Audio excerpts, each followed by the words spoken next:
ప్రపంచం అబద్ధాలతో నిండిపోయిన ఆ చివరి కాలంలో సత్యాన్ని స్థాపించేందుకు అల్లాహ్ తన ప్రవక్తను భూమికి పంపిస్తాడు. ఆయనే ప్రవక్త ఈసా అలైహిస్సలాం. ఈసా వారు చనిపోలేదని, దైవం ఆయన శత్రువుల నుండి కాపాడి తన వైపుకెత్తుకున్నారని. అలాగే ప్రవక్త ఈసా వారి రెండో రాకడ ఉందని ప్రతి ముస్లిం విశ్వసిస్తాడు. ప్రవక్త ఈసా అలైహిస్సలాం వారు రెండవ రాకడలో వచ్చి ఏం చేస్తారో ఇప్పుడు తెలుసుకుందాం. 1.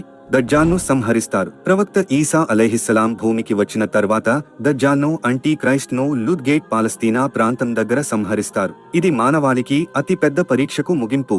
2. సిలువను విరగదీస్తారు. అంటే తాను సిలువపై మరణించాడన్న అబద్ధాన్ని పూర్తిగా ఖండిస్తారు. తనపై ఏర్పడిన తప్పుడు నమ్మకాలను అల్లాహ్ ఆజ్ఞతో సరిదిద్దుతారు. 3. పందిని చంపిస్తారు. ఇది హరాంను హలాల్ చేసిన తప్పుడు మార్గాలను రద్దు చేయడంకు సంకేతం. అల్లాహ్ చట్టమే అమలు అవుతుంది. 4.